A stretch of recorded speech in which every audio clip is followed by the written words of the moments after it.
Mesdames et messieurs, bonsoir. La philosophie est la voie royale de ses analyses. L'auteur s'en sert pour nourrir l'islam.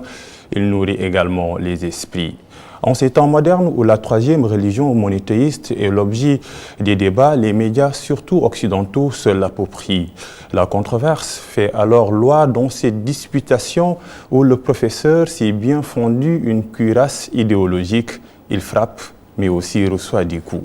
Auteur de plusieurs ouvrages, le professeur Souleymane Bachir Diagne est l'invité de cet entretien spécial. L'islam, la pensée de Senghor, au menu des discussions. Professeur Souleymane Bachir Diagne, bonsoir. Bonsoir, M. Sarr. L'islam, un leitmotiv qui apparaît dans beaucoup d'œuvres que vous avez écrites. Comment philosopher en islam? Ma vie en islam, la controverse, dialogue sur l'islam avec le philosophe Rémi Brague, un signe pour montrer que les textes religieux ont besoin d'être contextualisés et ne sont pas par essence fixes. Absolument. D'abord, vous avez raison de dire qu'à partir d'un certain moment dans ma trajectoire, l'islam a occupé une place prééminente. Au départ, ma trajectoire me menait plutôt à être un philosophe des sciences, un domaine très technique de la philosophie. Mes premiers ouvrages portaient sur l'algèbre de la logique.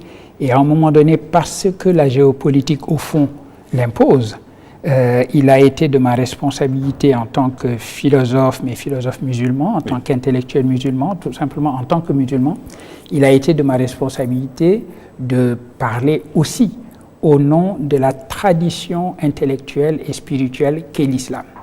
Vous avez raison de dire qu'aujourd'hui l'islam fait la une de beaucoup de journaux et très souvent malheureusement pour de très mauvaises raisons. Il est à craindre que chaque fois que, surtout pour les médias occidentaux, l'islam est à la une, c'est parce qu'il y a quelque part des événements malheureux, des tragédies qui sont liées malheureusement au nom de cette religion. Et c'est la raison pour laquelle, d'abord dans mes enseignements, à un moment donné, je me suis occupé de faire connaître à mes étudiants, aussi bien ici au Sénégal qu'ailleurs, quand j'ai enseigné à Chicago ou que maintenant j'enseigne à New York, ce qu'il en était de la tradition intellectuelle et spirituelle de l'islam. Rappelez que l'islam est d'abord la religion d'1,5 milliard d'êtres humains et que c'est une religion qui a une tradition intellectuelle très importante, une tradition spirituelle très importante. Et la meilleure manière aujourd'hui de contrebalancer la mauvaise presse qui est faite à l'islam dans les médias occidentaux, comme vous l'avez rappelé, c'est évidemment d'insister sur cette tradition intellectuelle et spirituelle. Oui. C'est la raison pour laquelle dans mes enseignements et dans mes écrits, l'islam a pris une place importante à partir des années 90, dirais-je.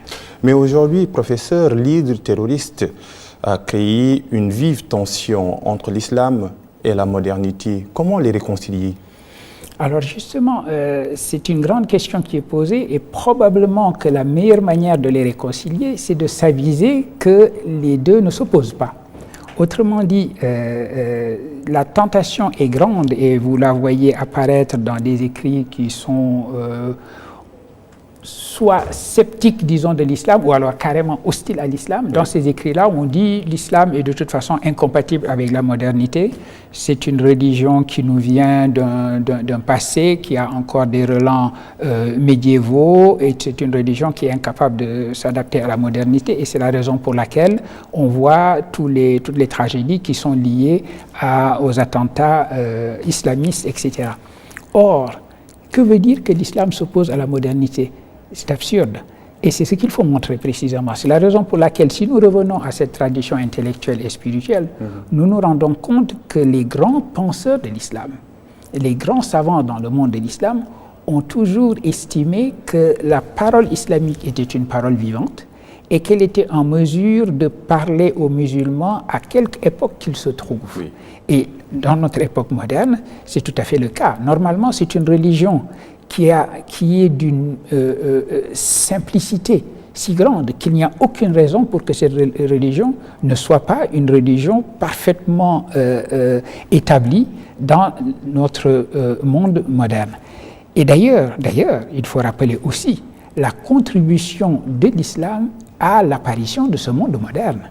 Et ça, c'est important. Maintenant, il est vrai que beaucoup de penseurs, et je m'inscris dans cette manière de penser moi-même, estime que l'islam ne s'est pas égalé depuis longtemps à sa propre capacité de produire sa modernité. Oui. Et donc, de ce point de vue-là, effectivement, j'estime qu'il est de la responsabilité des musulmans de s'égaler aux exigences de leur religion et de faire en sorte que cette religion renoue avec son propre principe de mouvement, avec sa propre capacité de produire sa modernité.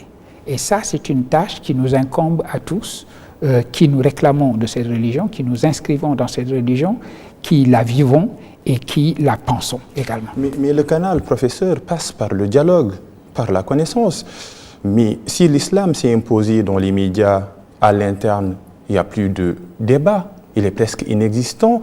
Comment expliquer cette pétrification à l'interne qui est différente? Avant, par exemple, vous donnez l'exemple, à Bagdad, dans la dynastie des Abbassides, où il y avait cette effervescence spirituelle autour de l'islam. Absolument. Et alors, vous avez raison de rappeler d'ailleurs cette dynastie des Abbassides qui est très importante dans l'histoire de l'islam.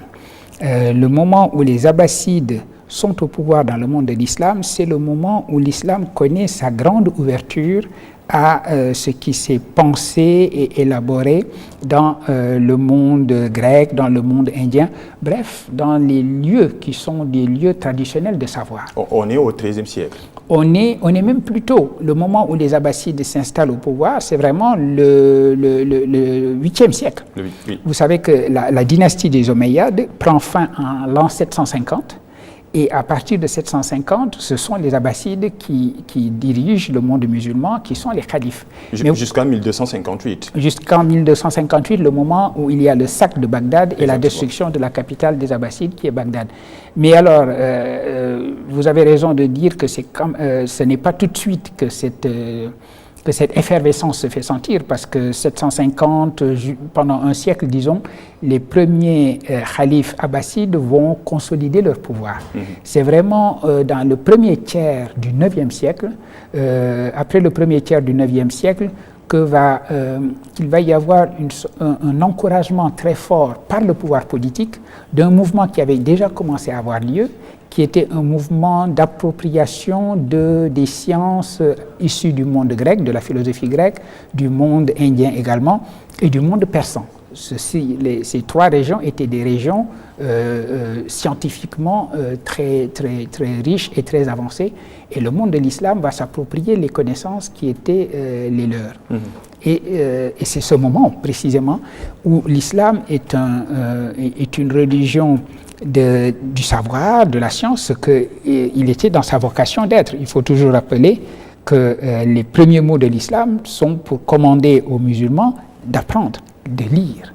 Lis, et c'est le premier mot de Iqra, c'est le premier mot de l'islam. Et on a vraiment l'impression que pendant cette période-là, quelque chose se met en place qui est un monde du dialogue, un monde de la controverse au bon sens du terme, c'est-à-dire d'un affrontement d'idées. On peut avoir des idées extrêmement différentes, mais on vit ces différences-là en comprenant qu'on poursuit dans le dialogue et dans la confrontation de ces différences la même finalité, qui est au fond une finalité d'éducation, une finalité d'éclairage mutuel. Il y a des cercles qui se mettent en place, les majalis comme on les appelle, et ce sont des cercles très ouverts où des savants du monde musulman viennent et confrontent leurs idées. Et d'ailleurs, pas seulement du monde musulman, parce qu'il y a également dans ces majalis sont ouverts à des savants chrétiens, à des savants juifs. Et c'est un moment de grande inventivité, de grande créativité, de grande innovation dans le monde de l'islam, tout en étant parfaitement fidèle à la foi islamique. Et malheureusement, c'est ce monde-là qui va commencer à disparaître. Et pourquoi ces ruptures épistémologiques? Qu'est-ce qu'il a créé? Qu'est-ce qu'il a causé? C'est une question très importante à laquelle il est très difficile de répondre en pointant du doigt une seule cause. On peut déjà voir à partir de quel moment est-ce que ceci se passe, comprendre que c'est le XIIIe siècle, vous en avez parlé tout à l'heure, avec le sac de Bagdad. Et le sac de Bagdad a été très important. Ça a été important symboliquement, parce que c'est un moment où le monde musulman découvre sa propre vulnérabilité qui ne lui était pas apparue jusqu'alors, lorsque les hordes barbares des Mongols arrivent dans Bagdad, massacrent la famille, le calife et sa famille, finissent par se fondre dans la population musulmane, parce que justement le grand paradoxe de cette histoire, c'est que les Mongols qui envahissent Bagdad et qui détruisent le califat à ce moment-là, ils vont se convertir à l'islam. Ils se convertissent à l'islam, Oui. mais le mal est déjà fait. Et donc, c'est un moment où l'islam découvre sa propre vulnérabilité en tant qu'organisation politique, en tant qu'État. Même avant, en réalité, les faiblesses institutionnelles s'étaient déjà manifestées, parce que le calife en question, qui était à Bagdad, ne régnait plus sur la totalité du monde musulman. Il y avait un autre calife concurrent, si je puis dire, en Égypte, c'était la dynastie des Fatimides. Il y avait également un autre calife concurrent, qui était lui en Espagne, en Andalousie, puisque l'Andalousie, à ce moment-là, était musulmane. Ça va encore être le cas 2 siècles plus tard, puis à partir de 1492, ça va être fini. Mais il y a donc ce moment où l'islam se sent plus vulnérable, et la confiance intellectuelle qui avait habité jusque-là le monde musulman et qui reposait aussi sur une certaine confiance en sa propre expansion politique, ceci va s'affaiblir. Ce sentiment de confiance va s'affaiblir, et il va y avoir à ce moment-là une sorte de fermeture intellectuelle, une sorte de pétrification, vous avez bien fait d'utiliser ce mot-là, qu'on peut dater de cette période, et qu'on peut d'ailleurs mesurer en mesurant la différence avec le monde de l'Europe, le monde européen à la même période. À la même période, si vous prenez le XIIe, XIIIe siècle, c'est le moment où l'Europe va développer les grandes universités. Exactement. La Sorbonne se développe, Heidelberg en Allemagne, l'Université de Londres. C'est le moment d'une grande effervescence intellectuelle dans ces universités-là, avec l'équivalent de ce qui étaient les majalis dans le monde musulman, c'est-à-dire l'organisation de ces grandes controverses et de ces grandes disputations. Justement, où quelqu'un prend une thèse, l'autre prend une autre thèse, on les confronte, voilà. Ce débat, ce dialogue dans lequel la pensée philosophique, la pensée, tout simplement, la curiosité intellectuelle se déploie, ce climat-là existe dans les universités européennes qui sont en plein développement à ce moment-là, au moment où malheureusement ceci périclite dans le monde musulman. Le monde musulman devient un monde où on se referme sur soi. D'ailleurs, c'est de cette période que date la fameuse phrase « les portes de l'ijtihad sont fermées », signifiant par là que les portes de l'investigation indépendante sont fermées. Comment une civilisation peut-elle décréter qu'on va arrêter maintenant l'interprétation libre? Mais cette phrase qui est attribuée au monde musulman de cette époque-là, on n'est pas sûr d'ailleurs que quelqu'un l'ait vraiment prononcée, mais elle résume un peu effectivement le climat intellectuel qui s'installe à ce moment-là. Et si les adeptes s'éloignent des textes, ils s'éloignent de la connaissance du savoir, ils se rapprochent par conséquent de l'ignorance, et aujourd'hui c'est le cas. Oui. Et oui, et malheureusement, l'ignorance se développe, et l'ignorance prend plusieurs formes. Oui. Il y a une ignorance qui consiste simplement à ne pas savoir ce qu'il en est, alors que par ailleurs on le sait. Et il y a une autre ignorance qui est encore plus grande, c'est l'ignorance qui oublie, ou qui ne sait pas, qui ne se sait pas ignorante. Autrement dit, l'ignorance avec un grand I. L'ignorance avec un grand I. Si je ne sais pas que je ne sais pas, je ne vais pas me mettre en route vers le savoir. Si je suis persuadé d'avoir toute la vérité dont j'ai besoin, malheureusement, à ce moment-là, je perds le moteur même de la recherche. Or, pour vous donner un exemple très simple, Allez-y.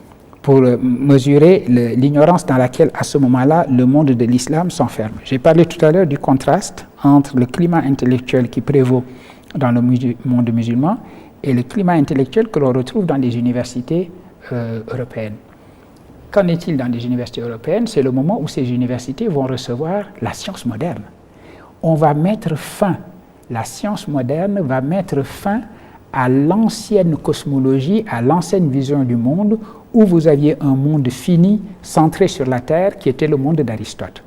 Pour le monde des anciens, la Terre était au centre du monde. Le monde lui-même était un monde fini. La Terre autour de laquelle tournaient 7 planètes, de la Lune jusqu'à Jupiter, et puis le ciel des étoiles fixes. C'était ça, la vision qui avait été la vision traditionnelle partagée par le monde musulman et le monde européen. Il y a la révolution scientifique à partir de la Renaissance dans le monde européen. Au XVIe siècle. Au XVIe siècle. Ça commence même plutôt au XVe, si on commence là avec Copernic la fin du monde géocentré. On passe au monde héliocentrique, la Terre n'est plus le centre, c'est le Soleil, jusqu'à ce que la révolution qui s'achève décrète que non seulement la Terre n'est pas le centre, mais qu'il n'y a même plus de centre, puisque le monde est infini.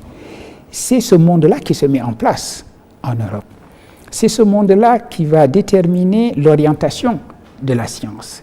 Non seulement la science cosmologique, la science de la physique, les mathématiques, etc., mais même les sciences humaines qui commencent à naître, parce que c'est le même esprit de cette révolution scientifique qu'on va investir dans les humanités et dans les sciences sociales. Pendant ce temps-là, le monde de l'islam en reste encore au monde fini et clos d'Aristote.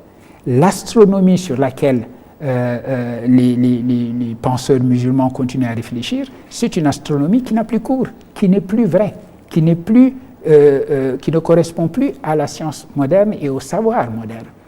Et donc, pendant que l'Europe vit dans un univers infini, le monde de l'islam va continuer à vivre dans un monde clos. Et il faudra attendre le 19e siècle, finalement, pour qu'il y ait une réaction dans le monde musulman, des intellectuels musulmans. Je pense en particulier à la réaction de quelqu'un qui a été très important à la fin du 19e siècle jusqu'au tout début du 20e siècle, qui est Jamal el-Din al-Afghani, qui reprochait au monde musulman et aux savants musulmans. Il s'est attaqué aux savants musulmans en leur disant « Vous ne remplissez pas la tâche qui doit être la vôtre, vous ne respectez pas la responsabilité qui est la vôtre d'être les guides et les lumières du monde de l'islam, puisque vous continuez encore à vivre dans un monde qui n'existe plus.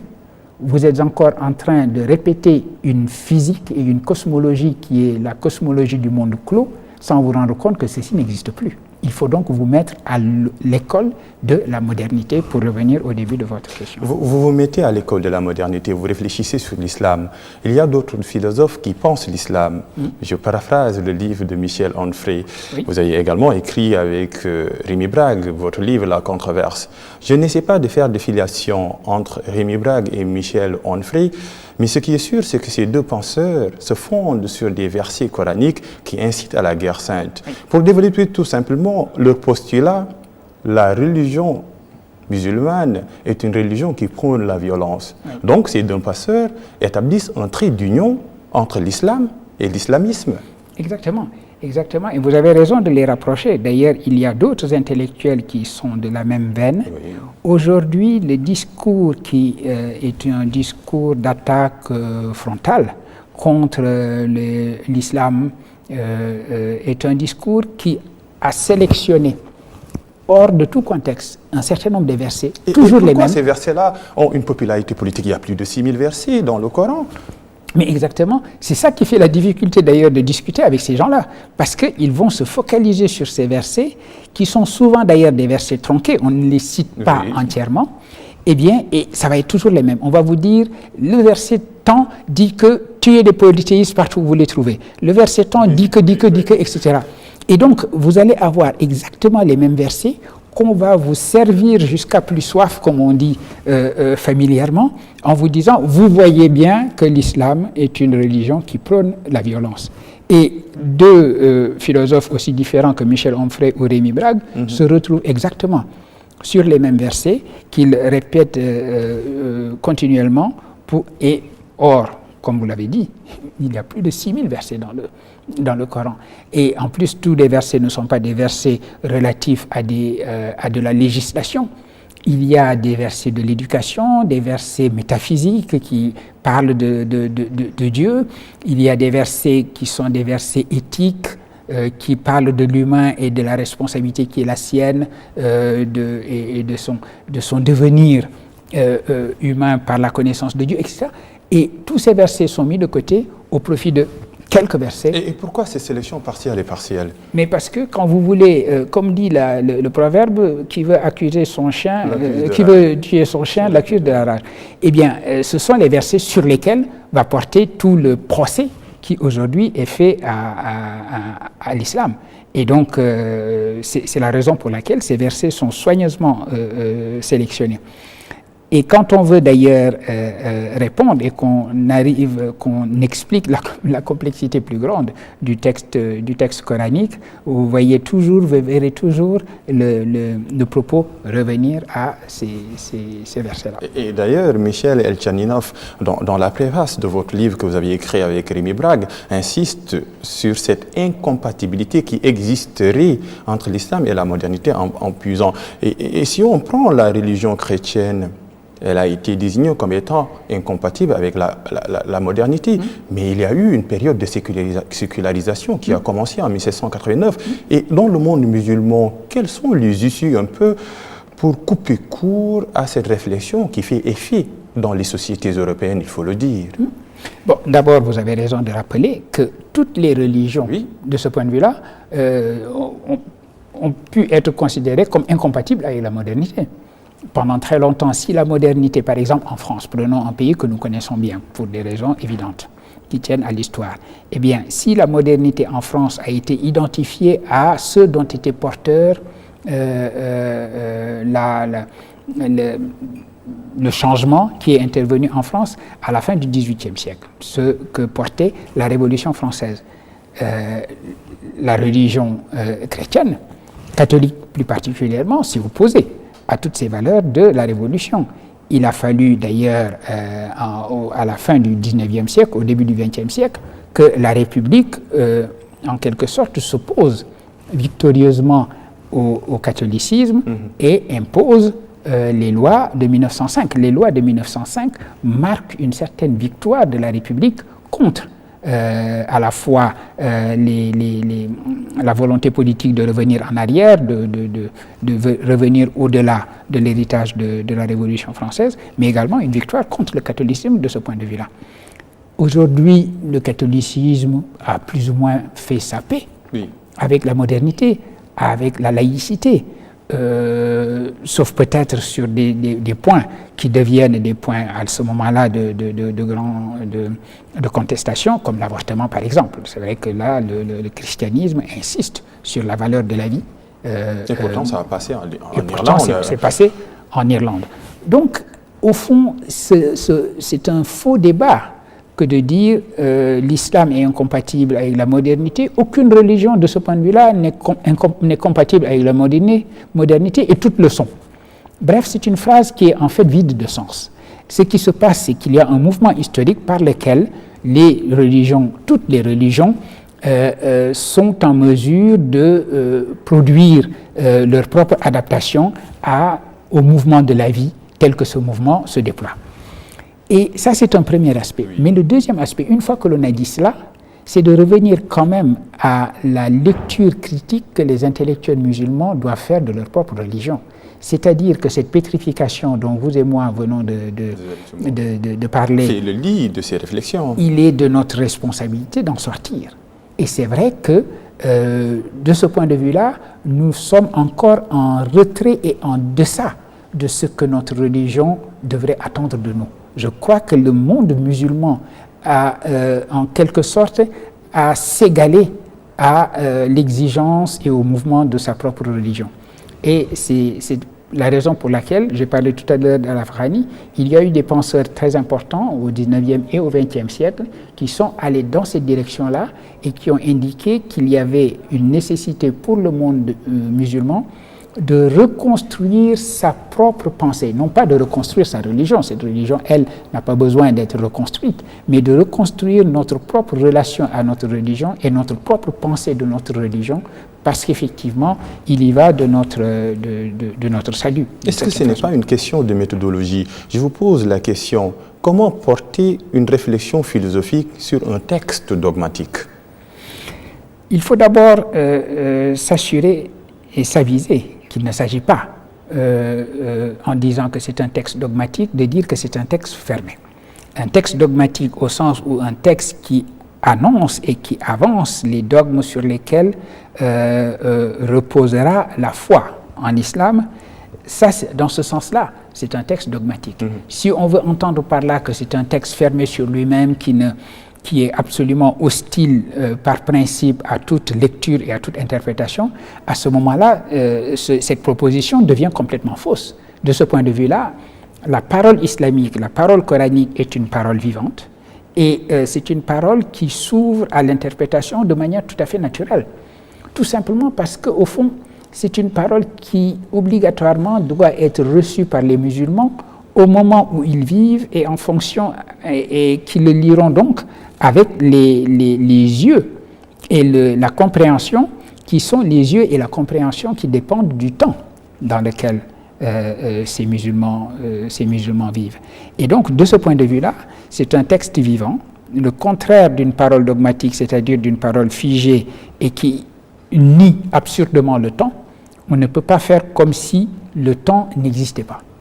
Un texte, c'est un texte, évidemment, un texte religieux est un texte intemporel et éternel, mais tout en étant intemporel et éternel, il est inscrit dans le mouvement du temps. Exactement. Et c'est ce paradoxe-là qu'il nous faut comprendre, c'est ce paradoxe-là à partir duquel il nous faut apprendre à repenser, à reconstruire, pour reprendre le concept de Mohamed Iqbal, à reconstruire la pensée religieuse de l'islam. Les civilisations naissent à l'ombre des temples, disait le philosophe Malik Benabi depuis 1946. Mais après la fin de la guerre froide, les questions identitaires ont commencé à faire bouger les pions sur l'échiquier géopolitique. Et qui dit identité, dit civilisation, dit forcément religion. Le problème, professeur, c'est que les religions ne sont pas nationales, tribales ou régionales. Elles veulent l'universel. Oui. Comment harmoniser cette conquête sans négation ni négationnisme? Alors là, vous posez des questions effectivement redoutables et qui sont des questions extrêmement complexes qu'il faut essayer de prendre à bras le corps et de penser en les formulant d'abord de la manière la plus précise qui soit. Souvent, dans la démarche philosophique, le plus important, c'est de savoir formuler les questions et une fois que ceci est fait, on avance plus facilement vers leur solution. Et donc, c'est vrai que vous avez raison de dire que leur prétention à l'universalité peut jeter les religions les unes contre les autres. Mais il faut bien qu'elles s'avisent à ce moment-là qu'elles sont en train elles-mêmes de nier leur prétention à l'universalité. Toutes les religions sont porteuses, me semble-t-il, de la possibilité d'envisager le pluralisme.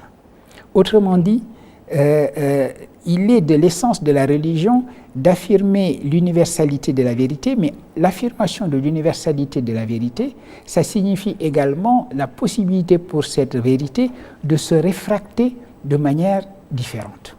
Autrement dit, cette universalité n'est pas la négation de la pluralité.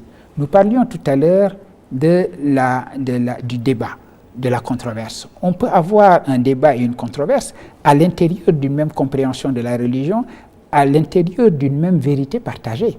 Même à l'intérieur de ce choc des civilisations, pour paraphraser Samuel Huntington. Absolument, absolument. On n'a pas besoin, encore une fois, de faire des identités religieuses ou des interprétations religieuses des raisons, des motifs de conflit. Toute l'affaire est là. Comprendre que le pluralisme n'est pas la négation de la vérité, que ce n'est pas le relativisme. Le relativisme, c'est autre chose. Le relativisme, au fond, est une négation de la vérité. Vous dites, tout est vrai parce que rien ne l'est, finalement. Ou on ne sait pas ce qu'il en est de la vérité. Le pluralisme consiste à dire qu'il y a bien une vérité, mais que cette vérité se réfracte de plusieurs manières. Et si je prends simplement l'exemple de l'islam, un verset important du Coran, le verset dit, que l'on peut appeler le verset du pluralisme, affirme précisément la chose suivante: Dieu aurait pu, s'il l'avait souhaité, s'il l'avait voulu, faire de vous une seule communauté. Mais il vous a rendu différents afin que vous vous connaissiez. Et ce même verset invite les humains, dans leurs différences, à faire assaut de bonnes actions, dans leur propre compréhension de leur relation à Dieu. En disant maintenant, et c'est la parole probablement la plus importante, quand vous reviendrez à Dieu, il vous expliquera, lui, ultimement, vos différences. C'est une manière de dire que vos différences sont toujours le reflet d'une même et seule vérité. Maintenant que vous viviez ces différences de manière différenciée, excusez la répétition, est une chose naturelle. Il est dans l'ordre des choses qu'il y ait du pluriel. Le pluriel est pluriel parce qu'il a été voulu ainsi par Dieu lui-même. Et ultimement, c'est lui qui détient la clé de l'explication de cette pluralité. Par conséquent, tant que vous la vivez, cette pluralité, vivez-la de manière non conflictuelle, vivez-la dans la compétition, mais dans la compétition des bonnes actions. Voilà une manière d'organiser notre vie commune, voilà une manière de comprendre que la religion, que les religions puissent être universelles, sans que cette universalité signifie nécessairement un conflit et un conflit de civilisation à la Huntington. Mais dans la pratique, les nations, les frontières ne sont plus poreuses. Les nations sont des forteresses entre elles. Et je penserais, comme Gilbert Simondon, est-ce que la technique n'est pas tout simplement universalisable? Et oui, alors nous vivons ce monde paradoxal où la technique est effectivement universalisable. Oui.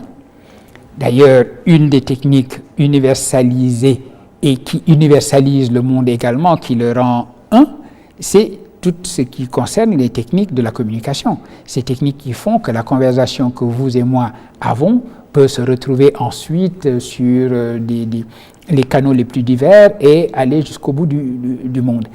Et donc, cette universalisation de la technique va de pair, malheureusement, aujourd'hui, avec l'érection de murs autour d'identités qui sont définies de manière totalement étriquée et qui sont définies d'une manière qui les jette les unes contre les autres.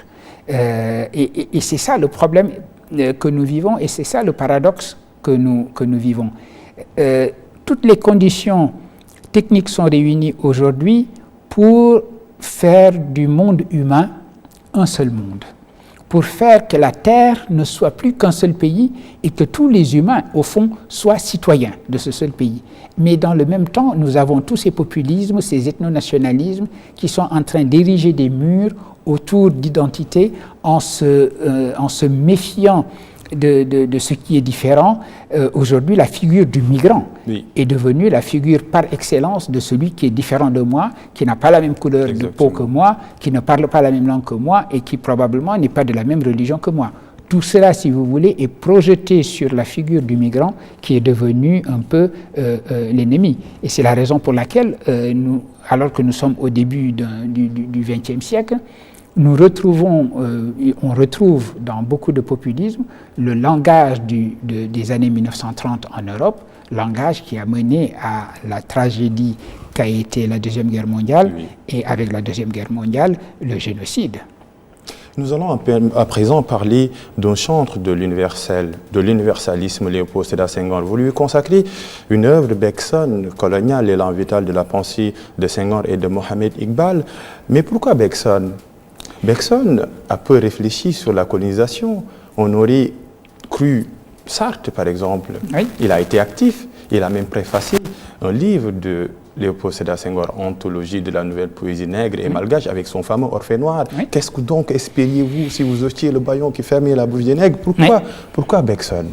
Alors justement, c'était mon petit clin d'œil, au fond, d'intituler mon livre « Bergson postcolonial ». Et vous avez raison, 1000 fois raison de rappeler que Bergson n'a pas dit un mot sur la colonisation. Et on se demande même si, au fond, il y a une pensée politique chez Bergson. Encore qu'il y a effectivement une pensée politique chez lui. Quelqu'un comme Sartre, c'est très clair. Oui. Sartre s'est engagé. C'est quelqu'un qui s'est engagé du côté des peuples colonisés et c'est un grand philosophe tiers-mondiste. Sur ce plan-là, il a toujours été du côté des opprimés, il a été du côté des colonisés et il faut lui rendre cet hommage à un moment où on remet un peu en question Sartre en essayant de valoriser Camus comme si on ne pouvait pas valoriser Sartre et Camus en même temps. En revanche, alors, donc la posture anticoloniale de Sartre est très claire. Mais l'anticolonialisme, ce n'est pas nécessairement le discours explicite contre le colonialisme. c'est aussi le discours philosophique qui produit des effets qui peuvent aller contre le colonialisme. Autrement dit, le discours qui fait pièce au colonialisme n'est pas toujours nécessairement un discours qui, de manière explicite et directe, se donne pour anticolonialiste. Et c'est ce que les penseurs du monde colonial qui se sont intéressés à Bergson et qui se sont emparés de sa pensée montrent.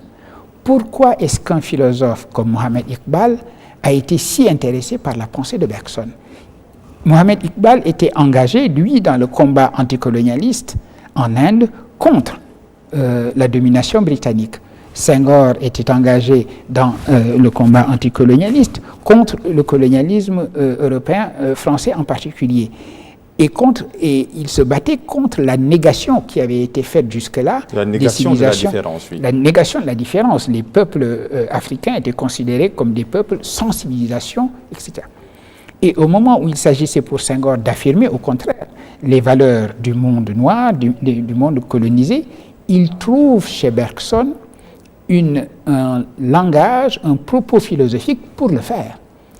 Et donc, voilà que la pensée de Bergson a été appropriée par des auteurs que l'on peut considérer comme des auteurs colonisés pour être retournée contre la colonisation elle-même et la négation que représentait cette colonisation. Et c'est en cela que Bergson est un penseur postcolonial, et c'est cela l'explication du titre que j'ai choisi pour l'ouvrage que je lui ai consacré. Et pourquoi la personnalité de Léopold Sédar Senghor divise autant et divise même les intellectuels? Comment oublier ce combat épistolaire entre Boubacar Boris et vous? Quel est le problème? Alors, pour ce qui est de Senghor, vous savez probablement l'une des raisons pour lesquelles il y a eu une opposition si forte à Senghor, c'est aussi parce qu'il était aussi notre président. Oui. Donc, le fait qu'il ait été un homme politique, et un homme politique, un homme d'État qui a dirigé les destinées de notre pays, est probablement une part très importante de la controverse qu'il a suscitée. La pensée de la négritude a été fortement attaquée, elle l'a été dès le début d'ailleurs. Vous parliez tout à l'heure de la préface que Sartre a consacrée, Orphée Noire, oui. Orphée Noire a consacré l'ouvrage à l'anthologie poétique publiée par Senghor. Vous savez que dès la publication, il y a eu une attaque très féroce contre la négritude et contre la préface de Sartre par Gabriel Darboussier. C'est intéressant, parce que Gabriel Darboussier est un Sénégalais qui a été ministre de Senghor après l'indépendance du Sénégal. Il a été ministre de la Justice, je crois, avant d'être ambassadeur du Sénégal par la suite et de nous représenter aussi dans les instances multilatérales internationales. Eh bien, Gabriel Darboussier a attaqué la négritude du point de vue qui était le sien au moment où il écrivait son texte, qui était le point de vue du communisme. Et donc, les attaques contre Senghor sont venues surtout de ce camp-là, du camp communiste, qui estimait au fond que son socialisme africain n'était pas véritablement un socialisme, que le seul socialisme possible et imaginable, c'était le socialisme scientifique, universel, etc. Je crois que l'essentiel des controverses sont venues de ce côté-là. Il y a eu des controverses qui sont venues, vous l'avez rappelé également, du champ, je dirais, nationaliste, sans qu'il soit forcément un champ communiste. Et ce champ nationaliste a joué, je crois, et a surjoué, je dirais, le penseur Cheikh Anta Diop contre Senghor. Est-ce important de les opposer? Non, c'est pour ça que je dis ça a été surjoué. Avec le recul. À quelle fin? Bon, d'abord, il y a eu une opposition réelle entre les deux sur le plan politique. Ça, c'est clair. Et donc, cette opposition, au fond, a en quelque sorte cristallisé les camps également.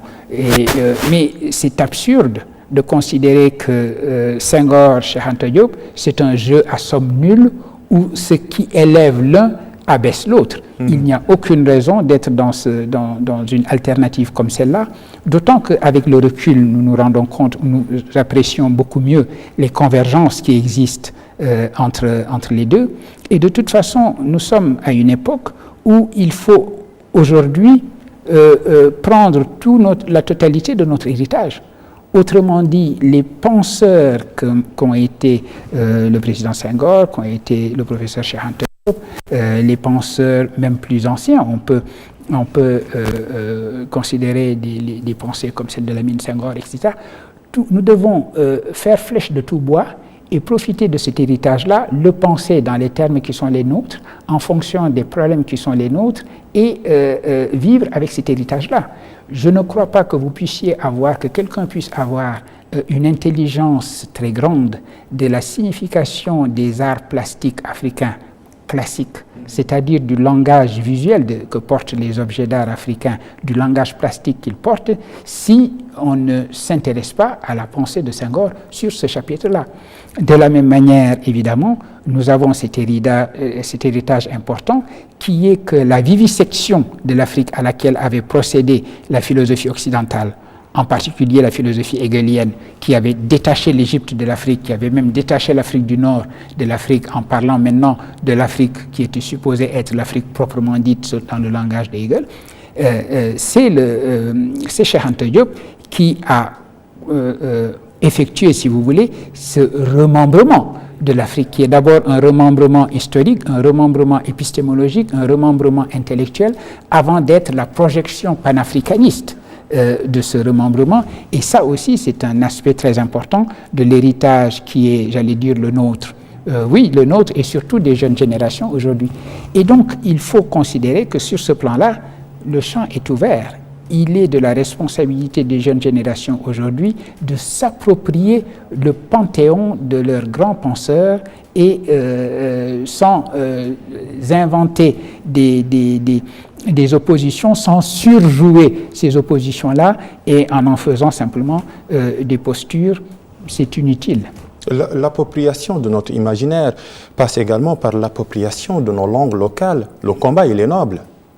Oui, parce que si on veut véritablement remettre en place et rétablir les épistémologies, ce qu'on appelle les épistémologies du Sud, c'est-à-dire les visions du monde, et avec tout le potentiel dont ces visions du monde sont porteuses, évidemment, il faut d'abord considérer que ces visions du monde sont transportées par les langues.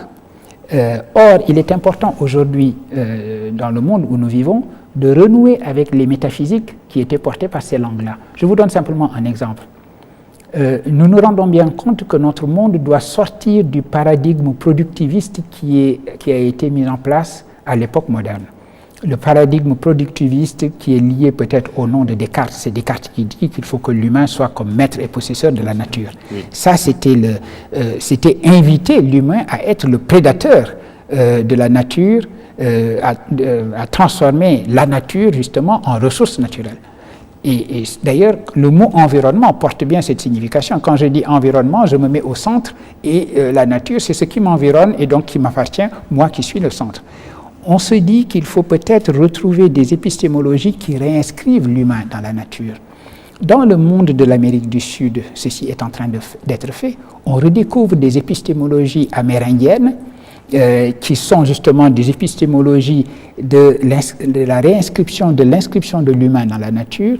De la même manière, nous avons des épistémologies, des visions du monde de cette nature-là, portées par nos propres langues, ici en Afrique. Donc, inventer notre monde, le monde nouveau, où l'humain ne sera pas un prédateur, mais sera plus respectueux de la nature, c'est retrouver ces sagesses anciennes qui sont les nôtres, et le passage est aussi par les langues qui portent ces sagesses-là. Croyez-vous à l'unité linguistique en Afrique, concrètement? Non, je ne suis, comme tout le propos que je vous ai tenu jusqu'à présent, consiste à dire que je suis quelqu'un qui est engagé dans le pluralisme. Je crois au pluralisme.